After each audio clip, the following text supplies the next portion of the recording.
In the fall of 1962, I entered the second grade at St. Rita's School in Okolona, southern Louisville. And I'm not going to use her real name. I'll use a placeholder name to pretend. In the unlikely event that she's canonized for sainthood, I don't want anything I say about her to be held against her. But my teacher was, I'll call her Sister Perpetua. And what I remember the most when I look back on that year, that was the year I made my first Holy Communion, many other important things that happened in that second grade. But what I remember the most was this inability to tie my shoes. Now, I had a December birthday, and back then, a long time ago, you could send a child 5 years old to school, and they'd let him in the first grade. So, of course, all the way through not only grade school, but high school, and I think well into college, I was always developmentally behind everyone else. I'm 66 now, and I guess I've caught up. The year's difference doesn't mean a thing, but it was really different then. And I was just simply uncoordinated. I always, to this day, uncoordinated and really have trouble with knots, neckties. That's why I became a priest. The tab is so much easier to put in than tying the necktie. But I digress. What I remember, though, is that Sister Perpetua insisted that I learn to tie my shoes. And so there's recollections of mine which may have been enhanced by my thinking of this over the years. I'll give you that little caveat. But my recollection is that I was not allowed out on the playground numerous times until I sat there and tied my shoes. And several times I really couldn't do it. All of that was just so distressing to me. It was embarrassing. It was just every little thing you can imagine at that age. I didn't really think about it very much, once I grew up. And then when I was ordained a priest in 1999, in that first year that I was in Holy Spirit, when I began the wedding preparation for Emily, our cantor, this evening, we got a call from what was then called Sacred Heart Village. It's now Nazareth in Clifton. And the Ursuline sisters basically were there when they needed to go for skilled nursing care. It was late at night, and I went in, taken up to the floor where the sisters were. And when I got to the door, I looked on the door tag, and it was Sister, I'm going to call her Perpetua. Sister Perpetua. What a shock. The thought sort of hit me. She was going to be anointed. She was dying. And all I could think was, all this power I now have, the anointing that she needs to get into heaven, and all of that recollection I had about tying the shoes and the embarrassment and the humiliation, all kind of converged in one spot. Then the nurse came in, and she said, "Father, Sister Perpetua is heavily sedated. She will not be able to hear you." And the nurse left the room. I waited a good minute to make sure she was fully gone. I looked up, God is my witness, and said, "This is so unfair." True story. I have not amplified it in any way for the purpose of the homily. But the idea is that we really do have lingering memories of things that make us get this idea about enemies. I guess I told myself that Sister Perpetua was an enemy when I was 7 years old. She was making me do something I couldn't do. She was making me feel embarrassed. Therapy's taught me otherwise, by the way. What's really happening in all of that is I'm having my range of emotions completely off stage with everyone else. And that's really what's dragging me down. I'm embarrassed that I can't tie my shoes. I feel ashamed because I'm not on the playground. I get this idea that people wonder where I'm at, when in reality, if you're around kids on the playground, they're not paying attention to whoever else is around there. It's all that drama that's going on in their mind. And all this kind of helped me as I began to put the homily together with this idea that we have, that first of all, we're being observed much more than we think we are. And that when we're being observed by someone who seeks to criticize us, which is almost always something in our mind. Before we get there, I want to use the words that Jesus used in the gospel. As I told you in the introduction, when he says, "Love your enemies," that's a really powerful statement. Love your enemies. We hear it as a ridiculous thing. I mean, it's just ridiculous. Who can love your enemies? Who's going to turn the other cheek? You steal something from me, here, take something else. And then give to everyone who asks for something and expect nothing in return. It just seems ridiculous when we hear that. Why would Jesus be ridiculous? But there are those words, love your enemies. In 1952, C.S. Lewis wrote the book Mere Christianity, which was basically a written version of some radio dialogues. These weren't podcasts back then. It was a radio broadcast that he had done during the Second World War that became this epic book, Mere Christianity, one of the best things you can read about Christianity. And there's a part of the book that I really love where he's speaking about the person of Jesus Christ. And he says, Jesus Christ is either a lunatic or a liar or the Lord.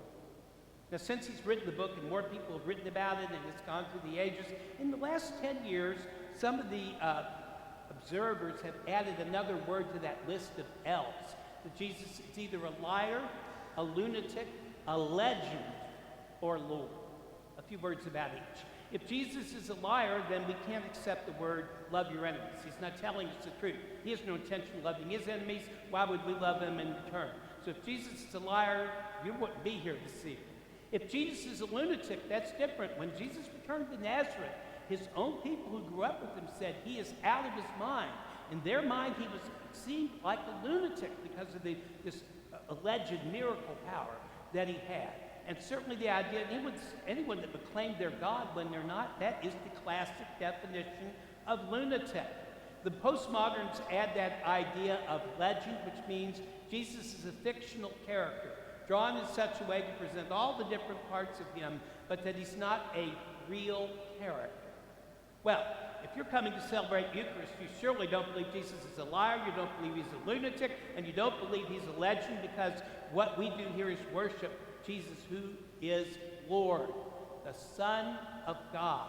And the Son of God who can only speak with truth, can only speak with clarity, and we go back to those words. There's no equivocation, no ambiguity.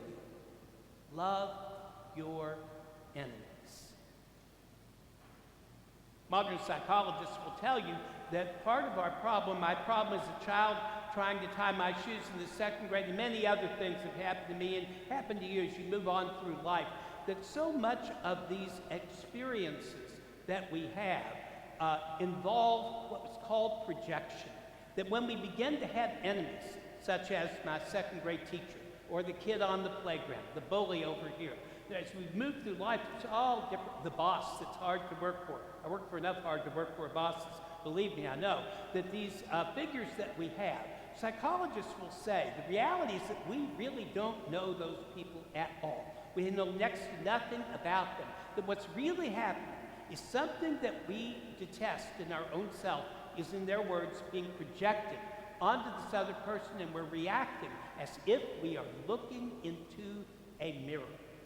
And you see that when we talk about loving your enemies, and Jesus does, and it seems so impractical, maybe it's a new spin for you to think what he's really teaching us is to love ourselves. And so many of us have great trouble loving ourselves. To quote Pogo, the comic strip in 1971, we have met the enemy, and he is us. We are our own worst enemy. So with this backdrop of the idea of enemy, and I think the startling idea that what we're really looking at is not the people we're mad at, not the people that we have disagreements with, but rather the real ongoing dialogue that we have with ourselves. I was really struck by a column that Frank Bruni wrote this last week. I'd already planned to preach this, but had this additional material really, I was really happy to have it. Frank Bruni wrote for the New York Times for 3 decades. I've read him religiously over the decades, as I've always subscribed to that newspaper. He retired, actually resigned about a year ago to begin to write a book and to move to North Carolina with his dog. He'd been stricken with a very rare eye disease that caused him to lose most of the sight in his left eye, the same left eye that I have macular degeneration in, and am no longer able to read simple print like that hymnal that we had this evening. And so there was something I sort of had in common with him, an eye disease that carried with it anxiety. As he wrote, the next eye, the same thing could happen to what he calls his good eye, and then he will go blind. And Father Hackett also tells macular degeneration like I do, but he has it in both eyes. He'll admit to you the same fear that one day we're going to wake up and not be able to see him, be utterly dependent on others. So Frank, when he writes anything about projection, anything about stress, I find it very compelling. Here's what he wrote, and he's talking about his own situation to start. The paradox of my own situation. I was outwardly unchanged, but roiling inside, made me newly alert to a fundamental truth. There's almost always a discrepancy between how people appear to us and what they are experiencing, between their public gloss and their private mess, between their tally of accomplishments measured in money, rankings, ratings, and awards, and a hidden, more consequential accounting. As he reflects on this, that idea, that we see this drives that whole idea that we're going to be punished, that we're going to be doomed, the happiness is not available to us. That's that hidden accounting that he's speaking about. I like what he adds to this then. He says, I find reminders, parables, of the secrets that people carry, of the suffering that they bury. The truth is that we all have more pain than the world typically knows. That would be all of us. What really struck me about the article, I'm now going to share that part with you, is the image that he used, because that's what really caught my attention. But it was later in the article, and I wanted you to get the really good material that he was writing. The image he used is something called a sandwich board, which means somebody under the age of 40 may have no idea what that is. A sandwich board is an A-shaped board that you would put over your head so that there'd be a message on your back and a message on your front. Think a roving, moving sign, not that thing they wave in the air at the cell phone place in the middle of the wind. You can't even read it anyway. No, a real sandwich board that you can actually read something. What a great image. What if we all had sandwich boards? Here's what Frank wrote. Imagine that our hardships, our hurts, our demons were spelled out for everyone around us to see. Imagine that Egypt's doom donned a sandwich board that itemized them. The first one, single parent, child with special needs, nowhere near enough time. The second one, road accident, broken bones, reconstructive surgeries, can no longer fully feel a kiss. The third one, debilitating headaches, near constant shrieking in ears, frequent thoughts of suicide. And the fourth and final one really resonated with me. Eyesight compromised, could go blind. You see, the idea of having that for people to see and us to see that what they are wearing is transformative. The deception that we have, that people are living charmed lives when we're not, is just that, a deception. In fact, the devil's greatest deception. From all of our jealousy, from all of our anger, from all of our envy comes this deception that someone is better than we are, when all we're really doing is projecting our own self-loathing and our own self-hatred on this other hapless person in an endless cycle that's almost impossible to break. It's how the devil holds us hostage by that whole notion that we are worthless, that we are irredeemable, that we are irreparable, and that we are unlovable. The devil is a liar. Jesus is a truth teller. The devil is a liar, and that phrase is a lie. It hits at the heart of the sacrament we're about to celebrate. But again, Frank had something else I wanted to share with you. Often, he said, so much hinges on the conviction, usually a delusion, that you're grinding out your days while people around you glide through theirs, that you've landed in the bramble to their clothing. To feel sorry for yourself is to ignore that everyone is vulnerable to intense pain, and that almost everyone has worked or is working through some version of it. This hit me in spades when I attended my 40th high school class reunion. Next year's the 50th, so it was literally almost a decade ago. I had last been with my high school class, Moore High School, 20 years before that, at the 20th reunion. I was out of town during the 25th reunion, and so at the 20th, no one had any idea that I was leaving to go to seminary to become a priest. That would have been the star of the show. But then 20 years later, people I'd literally not seen, other than names on the list, this was prior to Facebook, suddenly saw this person that they saw in school dressed in a Roman collar and a suit and called himself Father Gary. An amazing thing happened that evening, which was held at the same place where we had our senior prom back in 1973. The Moose Club on Fagangush Lane, unless you think we went to some place extravagant. I did not go to Catholic high school. I went to public high school. We did public things. But nevertheless, right that evening, this amazing thing happened. First of all, I didn't have a date. Surely you understand that. So simply by myself at the table, people would come by and speak with me. Two things really stand out. One was one of our cheerleaders who, when I was in high school, this was a charmed person. She was beautiful. She had all the good clothes. She was popular. Every guy wanted to date her. She was kind of to help the other cheerleaders learn to do all the different things that they did, the different configurations that they had. It was just incredible. And I always just thought, what a charmed life this person has. She always has fun. She's always with people. She's always happy.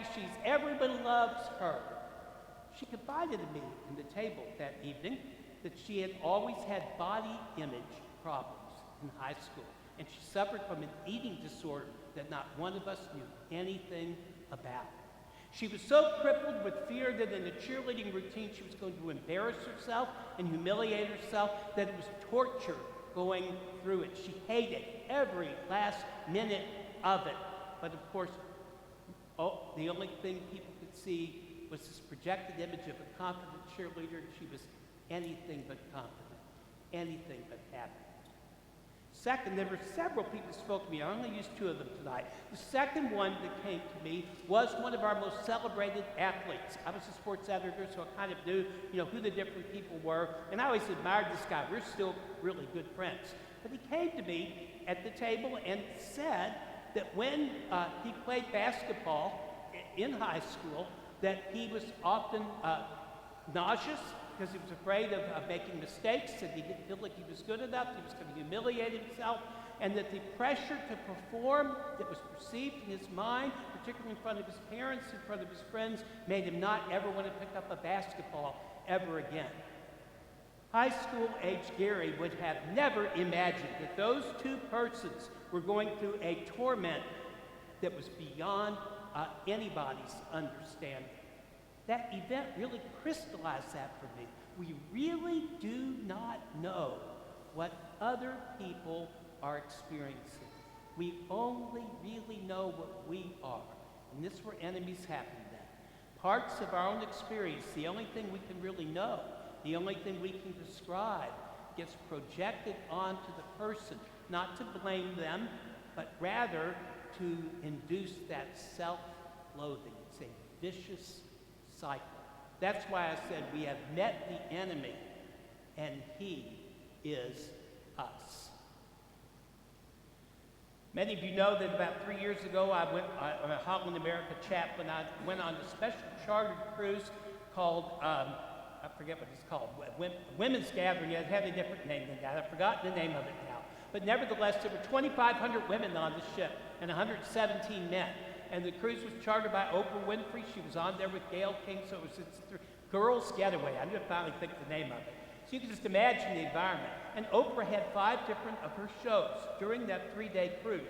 As a member of the crew, we were allowed to go to the afternoon show, the one people didn't want to go to.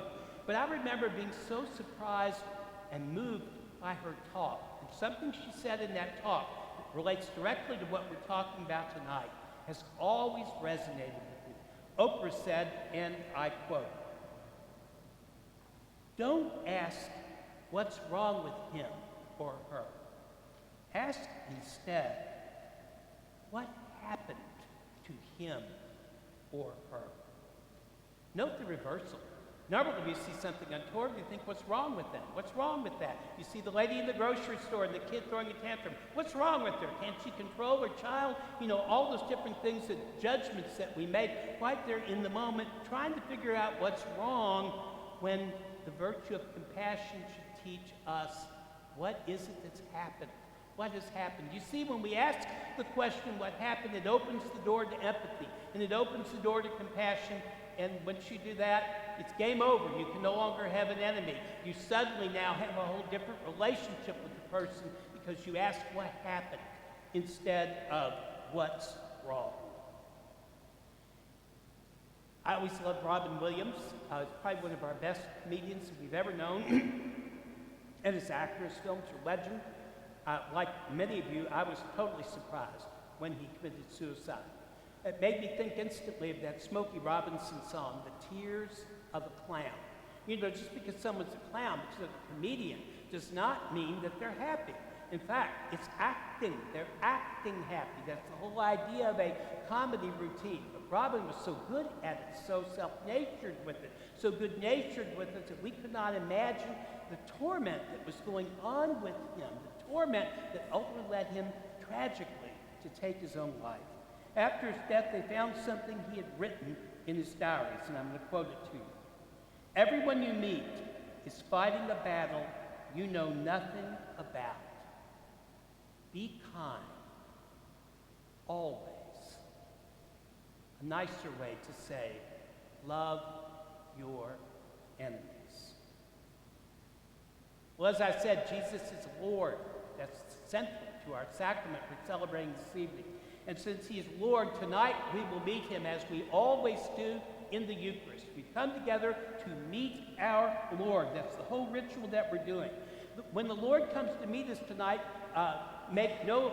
just understand that he already knows us fully, completely, totally. He knows what would be written on their sandwich board, and he knows what somebody wouldn't write on there because maybe they would think otherwise. He knows everything. He has the entire picture.